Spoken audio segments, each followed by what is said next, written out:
The little engines were busy clearing their railroad of leaves and broken branches. Peter, Sam, and Rusty often worked together. One day, Rusty helped Peter Sam to a water tower.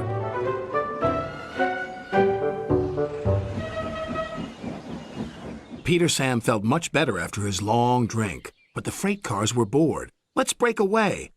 Their loads were heavy and the couplings old. One snapped.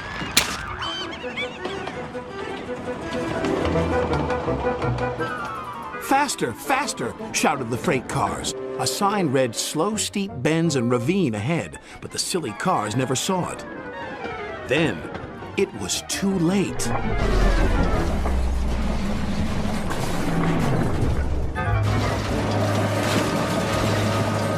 Peter Sam arrived at the scene of the disaster. His driver sighed. This was our fault. We didn't secure them properly. We'll have to get help to pull them out. Sir Topham Hatt will be very annoyed. And he was. You will work in the yards until I can trust you again. Duncan was delighted with Peter Sam's dilemma. Fancy not securing your freight cars on a hill.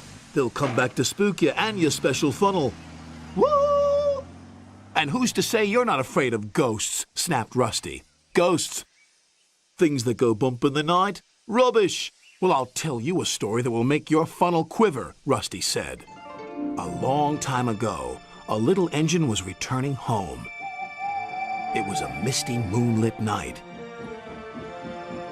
Suddenly, the engine lost control and plunged over the side into the swamps below.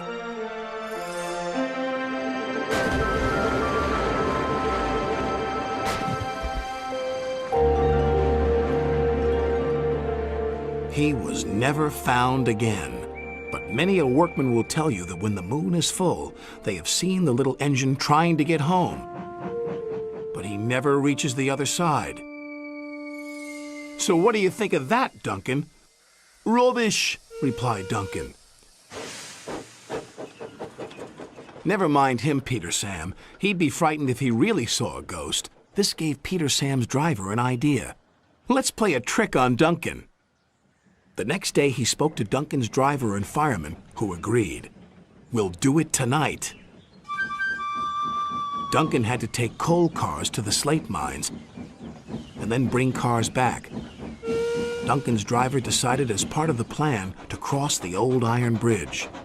Haunted bridge. Rubbish, snorted Duncan. It's as tame as a pet rabbit. But all the same, he kept thinking about Rusty's story.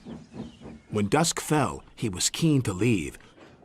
If we don't go now, Scarloey will take my favorite place in the sheds. We have to collect our cars first, his driver replied. He could see their plan was working because Duncan was nervous. When night fell, they set off. The mists were rising around the old iron bridge. Duncan whistled, and the sound echoed everywhere.